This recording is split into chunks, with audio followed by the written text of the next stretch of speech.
बोले अभी पुलिस आ रही है, लेडीज पुलिस तुम्हारे घर पे डंडे दिए जाए। तो ये सुनवाई बोलते हैं कि करेंगे करेंगे, और यहाँ आते हैं कि तो पैसे मांगते हैं। अगले मंगलवार भी आई, इस मंगलवार के दिन भी आई, मैं छोरी को छोड़ के मेरी। और वहाँ से हमारे पास कर इनका कहना पड़ता है कि तुम्हारे से जो उखड़े वो उखाड़ लेना, तुम नीच जात हो और नीची रहोगे। जब हम शायद लिखते हैं जिसे हमको कुछ भी नहीं आता है। कुत्ते उनके पास भी मकान है, बिल्ली के पास भी मकान है, पर जानवर उनके पास मकान नहीं है क्योंकि हम नीच जाते नीच। बेचारी बर्तन भर रही है या आंगनबाड़ी में, या इनके हाथ पाँव देखो, इनको लखवा मार जाए बड़े बड़े लोगों को और मर जाए साले।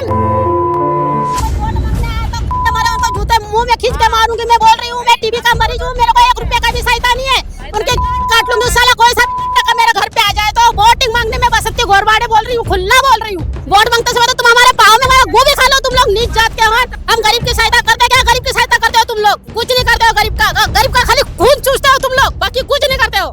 लगातार इंदौर में विकास के नाम पर बुलडोजर कार्रवाई चल रही है। हमने ओमकारेश्वर में देखा, इंदौर में अलग अलग जगह में देखा। अब गांधीनगर की ये पूरा मामला है जहां पे आदिवासी परिवार को जो उनकी झुग्गी झोपड़ी है वो हटाया गया। हटाया तो गया, लेकिन अब उन्हें घूस और रिश्वत की मांग की जा रही है कि 80-80 हज़ार रुपए जमा करें और उसके बाद 7 लाख रुपए जमा करें। उसके बाद इन्हें फ्लैट प्रोवाइड किया जाएगा, तब ये जाके कहीं रह पाएंगे। लेकिन एक गरीब परिवार इतने बड़े अमाउंट की भुगतान कैसे कर सकता है? नमस्कार, मैं कशिश सिंह बघेल और आप जुड़ चुके हैं बतंगड़ से, और आज के सवाल जवाब में हम जानेंगे किस प्रकार से गरीबों को प्रताड़ित किया जा रहा है। क्या समस्या है आपकी? कितने रुपए आपसे मांग की गई है? मैडम हमसे 80,000 रुपए मांग की गई है, फिर बोलते हैं फाइनेंस करके 7 लाख में फ्लॉट पड़ेगा तुम्हारा। शुरुआत से आपकी समस्या आप बताइए पहले।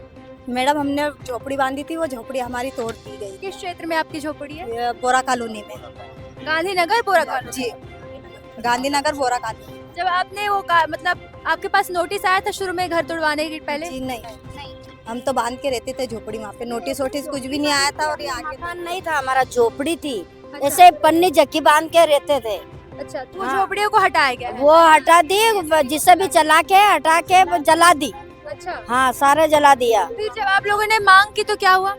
मांग की तो बस यही बोल रहा है कि बोले वो नहीं बोल रहे कुछ भी, हम फिर डायरेक्ट यही आए। पिछले हफ्ते भी आप लोग यहाँ आए थे? अगले मंगलवार भी आए थे हम। तो नगर निगम की तरफ से क्या बोला गया? नगर निगम से वही पैसा मांग रहे ना, 7 लाख रुपए। आप लोग क्या करते हैं? मजदूरी करते हैं, हम झाड़ू पोछा करते हैं हम।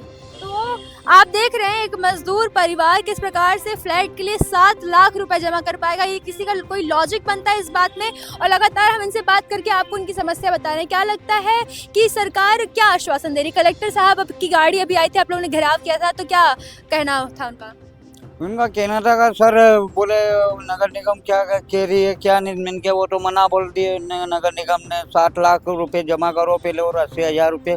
घर वाली हमारी बर्तन झाड़ू करती है, हमारी 300-400 मजदूरी, छोरे को स्कूल पढ़ाएं या बीमार हो जाए उसके भी छुट्टी भी पड़ जाती है, लेट हो जाते हैं माँ से भी छुट्टी पड़ जाती है हमारी। हाँ। और ये बात हमको 40 साल हो गए माँ किराए के झोपड़े में रहते रहते। हाँ। और इसके बाद में हमने क्या किया यार, किराया नहीं दे पाए, मकान मालिक भी बर्तन फेंकते हैं हमारे, किराया नहीं दे पा रहे तो किधर भी रोड पे सो कहाँ भी रहे हो आप। तो हमने झुग्गी झोपड़ी बांधी थी बोरा कॉलोनी में, गांधीनगर महावीर मार्ग पे, तो वो भी झोपड़ी हमारी बुलडोजर फिरवा थी और लकड़ी के झोपड़े बनाए थे, वो झोपड़े भी जला दिए गए डीजल डाल डाल के। और पुलिस में बोले अभी फोन लगाए 108 को, बोले फोन लगा रहे हो, बोले अभी पुलिस आ रही है, लेडीज पुलिस तुम्हारे गांड पे डंडे दिए जाए। तो क्या लगता है पुष्यमित्र भार्गव जो है यहाँ के मेयर, उनसे क्या कहना चाहेंगे? क्यों आप लोग के लिए काम नहीं कर रहे हैं और आप लोग से 7 लाख की मांग चल रही है? क्या प्रशासन तक ये बात पहुँच रही है? इतनी मजदूरी नहीं है ना मैम, हमारी मजदूरी नहीं, बच्चे पाले क्या करे, रिश्तेदारी भी आना जाना रहता है, बीमार भी हो जाते हैं, हमारी भी छुट्टी होती है। हाँ, और कलेक्ट्रेट में हमने देखा कि इस प्रकार से पैसों की यहाँ बात चल रही है। कलेक्टर साहब अगले मंगलवार भी आए थे मैम। हाँ। हम आए थे तो बोले वो तुमको नगर निगम आपको जहाँ भी जगह खाली है वहाँ पे देंगे। नगर निगम आज गए, अभी मई से आए तो इन्होंने बोला कि बोले तुम 7 लाख जमा करो और 80,000 रजिस्ट्रेशन। और हर महीने कितने रुपए देना पड़ेगा? हर मत्ती 8,000 मांग रहे, वो 8,000 हमारी पगार ही नहीं है। बर्तन झाड़ू करती बेचारे उन ठंड में, आपको बता दें कि क्या हुआ था कि नगर निगम के लिए कहा था कलेक्टर ने कि नगर निगम आएगा, आपसे बातचीत करेगा, उसके बाद आपको जगह दी जाएगी जहां आप लोग रह सकते हैं। और ऐसे में जब नगर निगम आता है तो उनसे बात करता है कि पहले आप लोग को 80,000 रुपये में रजिस्ट्रेशन कराना पड़ेगा, 7 लाख रुपए आपको फ्लैट के पर पर्सन देने पड़ेंगे और हर मंथ आपकी 20,000 जो है पेमेंट बनेगी। लेकिन एक कपड़े धोने वाला, एक मजदूरी करने वाला, गुजर बसर करने वाला इंसान कैसे इन कीमतों को चुका सकता है, ये सोचने वाली बात है। क्या प्रशासन ये सब बोलने से पहले सोच नहीं सकते हैं? छोटे से बच्चे को लेकर के हाथ में आप यहाँ धूप में खड़े हैं, लगातार आप भाग दौड़ कर रहे हैं, कैसा लग रहा है कि क्यों आप प्रशासन सुनवाई नहीं कर रही है? हमको जगह से भगा दिया है और कोई सुनवाई नहीं कर रहा है। बार बार जाते हैं तो ये सुनवाई बोलते हैं कि करेंगे करेंगे, और यहाँ आते हैं कि तो पैसे मांगते हैं। 8 लाख 7 लाख कहाँ से लाएंगे, हमारी कमाई नहीं इतनी मैडम। तो इन मासूम बच्चों को लेकर किस तरह से प्रदर्शन करना, घर से बाहर निकाल देना, इन सब में किसे छोड़ के भाग रहे मैडम हम। छोटे छोटे बच्चे, मेरी 8 साल की लड़की है, उसको छोड़ के मैं इधर आ रही हूँ। भाग के बार बार अगले मंगलवार भी आई, इस मंगलवार के दिन भी आई, मैं छोरी को छोड़ के। मेरी छोटे छोटे बच्चे, उनको कितने साल की बच्ची है आपकी? मेरी 8 साल की लड़की है। पारिवारिक समस्या है, आर्थिक समस्या है, ऐसे में जब घर भी छुन जाए, लगातार हम देखते हैं कि इंदौर को जो है भिखारी मुक्त बनाने का, इन सब चीज़ों का, विकास की लगातार बातें चलती हैं। लेकिन एक घर में रहने वाला इंसान जब बेघर कर दिया जाएगा तो किस प्रकार से इन सभी कामों में काम हो पाएगा? वास्तविक में समस्या बहुत ज़्यादा है और ऐसे लगातार हम बात कर रहे हैं। क्या लगता है कि आगे क्या प्रशासन और कलेक्टर साहब सुनेंगे? हमारे पास घर मकान नहीं है, तो हम बच्चों हमारे बड़े बड़े हो गए, बच्चों ना की शादी करते हैं, सगाई करते हैं, तो कोई बोलते हैं कि तुम्हारे घर झोपड़ा तो है नहीं, कहाँ रखोगे? तो हमारे बच्चे भी जवान हो रहे, हमको कोई लड़की ही नहीं दे रहे। इतनी बड़ी कीमत चुकाने की बात कही जा रही, क्या लगता है? उनसे साथ में शादी नहीं करे ना कोई। क्या लगता है ये कीमत जो है ये किसकी जेब में जाएगी? आपकी भलाई के लिए होगा या किसी और मकसद से कीमत मांगी जा रही है? हमारी भलाई के लिए तो कुछ भी हो ही नहीं रहा है। अभी हमने उनसे बात करी है कलेक्टर जी से, वो हमने कागज दिया तो बोलते कि आपकी सुनवाई करेंगे, और कागज ले लिया और हमसे बोलते कि पैसे देना पड़ेंगे, तो हम पैसे कहाँ से लाएंगे? हमने बोला जब अतिक्रमण किया था तो क्या आपको बताया था कि आपसे राष्ट्रीय वसूली जाएगी? नहीं, कुछ नहीं बोला था पहले हमसे। और आज हम बात करने गए और 8 दिन का समय दिया था, और जब आप कहना पड़ा है कि यहाँ से कोई भी सुनवाई नहीं होगी तुम लोगों की, हम जब फ्री में सुनवाई कोई नहीं होगी। और वहाँ से हमारे पार्षद कर इनका कहना पड़ता है कि तुम्हारे से जो उखड़े वो उखाड़ लेना, तुम नीच जात हो और नीची रहोगे। तो किसने बोला कि उखाड़ सकते हैं? पार्षद का कहने पड़ता है कि तुम नीच हो। सुबह सुनेर। अब बता किसके पास जाए, हम गरीब इंसान किसके पास जाए? अब टीबी का मरीज मेरे बच्चे मैं कैसे छोड़ के आती हूँ? इन लोगों ने समझा हम तो मरने के सिवा हमारे पास कुछ भी काम नहीं है।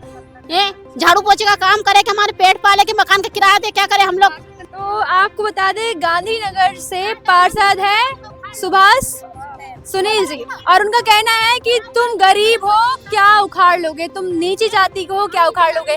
यहाँ लगातार बीजेपी की पार्टी जो है वो आदिवासी के विकास की बात करती है, लेकिन जब इस तरह से कोई पार्षद टिप्पणी करता है, और हम नहीं कह रहे, ये कहना है जनता का। एक बार और आप बताइए कि आपसे पार्षद जी ने क्या कहा था? बस यही बोला है कि तुम नीचे जाती हो, तुम नीचे रहोगे, बस यही बोला था। अच्छा, हाँ। हम तो 2-2 कमरे की हम जगह मांग रहे, वो भी हमसे नहीं, वो लोग दे रहे हम लोग। ये मेरी छोरी पैसे मांग रहे मेरे साथ काम पे जाती है, ये झाड़ू पोछे का काम क्या कर सकते हैं?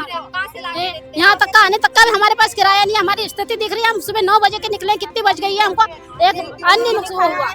प्रशासन अगर आप लोग की सुनवाई सुनवाई नहीं करती तो आगे आप लोग के पास क्या चारा बचता है?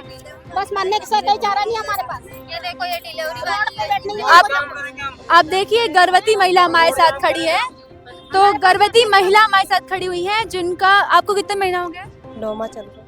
सोच कर देखिए 9वां महीना चल रहा है, कभी भी प्रसव पीड़ा ऐसी परिस्थिति आ सकती है। और जब ये महिला रोड पर, क्या आपको क्या लगता है ये अस्पताल भी इन्हें प्रोवाइड कराई जाएगी जिस हिसाब से इनको निजी जाति का कह दिया जाता है? क्या लगता है कि ऐसी परिस्थिति में आप क्या करेंगे?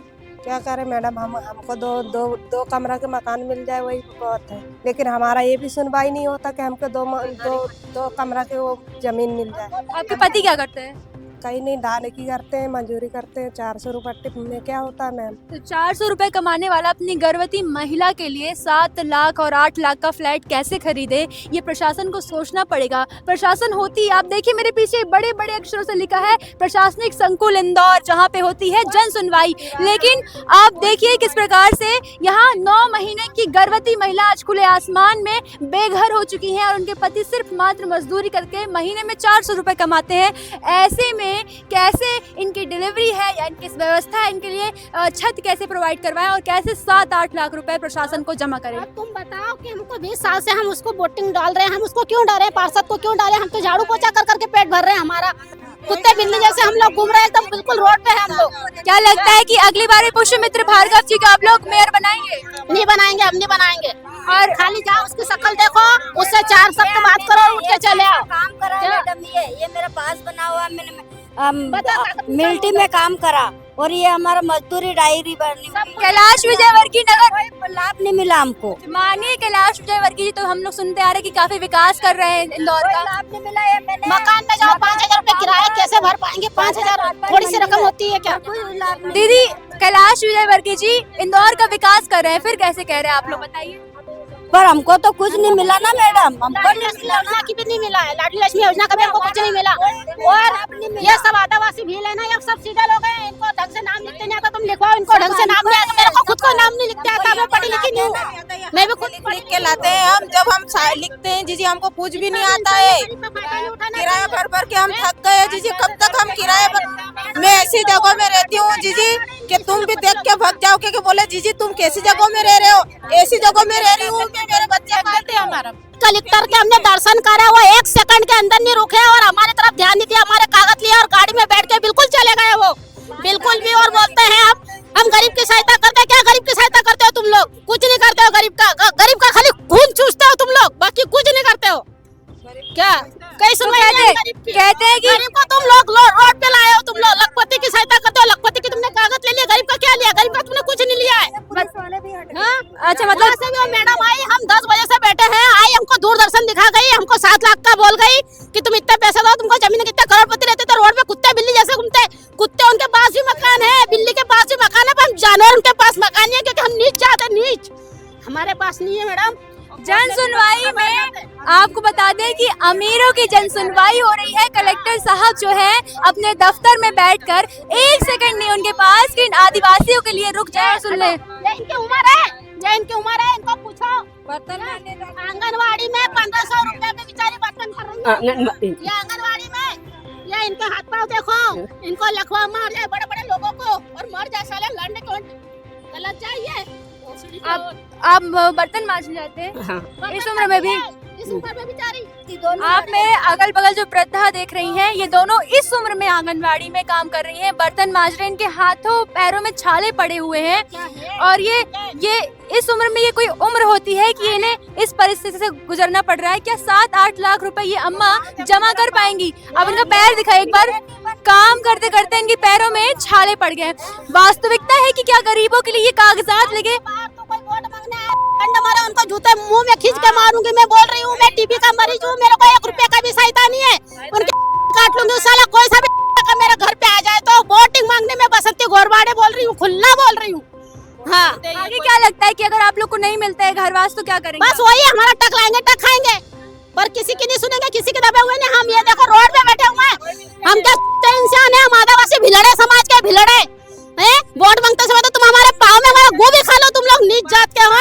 अभी जाओ, तुम्हारी शक्ल तो थूकना पसंद नहीं करेंगे भैया, दादा जाओ भाभी कल आना। तो क्या तुम्हारी शक्ल, तुम्हारा थोपड़ा देखने आते हैं हम लोग? कैलाश विजयवर्गीय जी से आप क्या कहना नहीं, मैं तो उसका कुछ भी नहीं कहना चाहती। मेरे को जब सहायता नहीं मिली तो ना मेरे को मोदी से मतलब है ना कीजिए, कोई भी हो, मैं पढ़ी लिखी नहीं हूँ, मेरे को ढंग से नाम भी लिखते नहीं आता, मेरे को सहायता ही नहीं किससे बात की, ना राशन है मेरा। मैं टीबी की मरीज हूँ, 5 साल हो गए मेरे को नेपाल नगर में इलाज करवाते करवाते, मेरे को 1 भी रुपए का सहारा नहीं मिला। मैंने किधर उधर से मंग के मेरे बच्चों को खिलाया है, ऐसी स्थिति मेरी चल रही है।